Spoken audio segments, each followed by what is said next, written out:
Hey everyone, welcome back to the channel. Today we're talking about Havoc on Netflix starring Tom Hardy.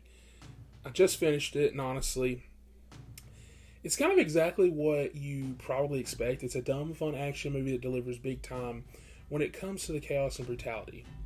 It's not perfect and there's a lot to laugh with at the end, but in the end, even though it's kind of goofy, I really enjoyed it. So with that, let's break it all down. So Havoc follows Tom Hardy playing a beat-up, grizzled detective who gets caught up in the middle of this crime underworld after a drug deal goes wrong. He has to fight his way through endless waves of criminals to save a politician's kidnapped son. It's a very simple and honestly, kind of story plot as it just kind of gets there to the string all the action scenes together. It's definitely not a movie you watch for the plot twist or character development. It's about Hardy punching, kicking, and shooting his way through everything and everyone.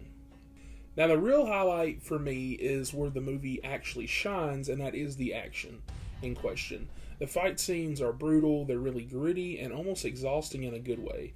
It reminds me a lot of The Raid and Dread in that its nonstop violence is in tight spaces. Hardy just keeps going, he's bloody, he's limping, he's improvising with whatever's around him. It feels like you're grinding through a really hard level in a video game, where health packs are rare and every fight feels desperate. One thing I loved and laughed at a little is that the characters basically never reload whatsoever, like ever. Hardy fires off round after round, enemies take like 1 billion hits before dying, and it just keeps rolling. It's ridiculous, but it fits the insane energy of this movie it's going for. This isn't a realistic tactical shooter vibe, it's full-on arcade-style madness, which kind of goes back into the tone of that this feels just like a video game. And now, with that, let's talk about the car chases, because there's a few in here, and the CGI on the cars kind of look a little goofy. They're a little something. On one hand, they're super goofy, but on the other, the car moves with this weird, almost cartoonish weightlessness, and it doesn't look at all like it's zero physicality, but weirdly, I ended up kind of loving it. It felt like watching a video game cutscene where, you just accept the physics because you're having too much fun. The fluidness makes it feel fast-paced and crazy, even though it never really looked convincing. So, while part of my brain was like, man, this looks really cheap, looks kind of goofy, the other part was smiling because it matched the game's logic, and the rest of the movie had already set up, this dumb but fun nature. It reminded me a lot of the way that it looked just like Love, Death, and Robots, some of that CGI, which it's not bad, but it's very weird and out of place in a movie like this. And like I said, it kind of worked because it's kind of the tone.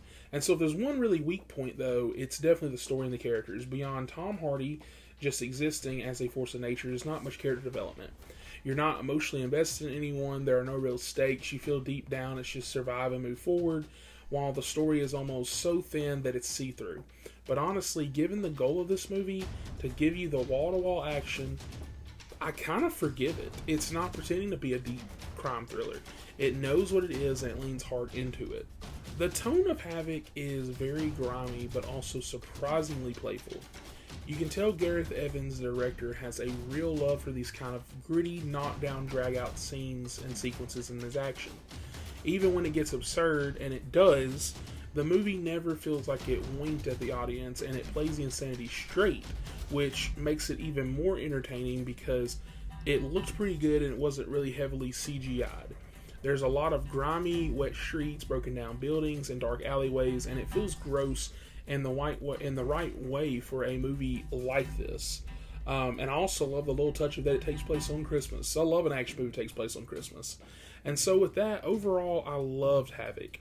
It's definitely dumb, the story's weak, and the CGI can be hilariously bad at times, but the action more than makes up for it, and that's what you came here for. This movie's pure chaos in the best way. It's not trying to be an Oscar-worthy movie, it's trying to be fun, and it succeeds. If you like movies like The Raid, Dread, or even just miss the old school one-man versus an army type movies, Havoc is definitely worth a watch. I give Havoc a strong 7.5 out of 10. If you're looking for a goofy, brutal, bloody movie, action, whatever, this is definitely a film that you should go out and watch right now on Netflix. If you're not a Netflix fan, you think that a lot of the stuff is just kind of okay like me, I think you'll still enjoy this movie. This is definitely one of their standouts. It's not a Rebel Ridge. It's not going to ever be that good because the story's not that good. But this is definitely a dumb, fun, bloody action film that you can cut on, watch, enjoy. And maybe by the end of the year, you'll remember it and watch it as far as action films go. And with that, I hope that you guys like, subscribe, hit that bell, and comment down below and tell me your thoughts on Havoc. Did you like it? What was the score that you gave it? And with that, I'll catch you guys on the next one.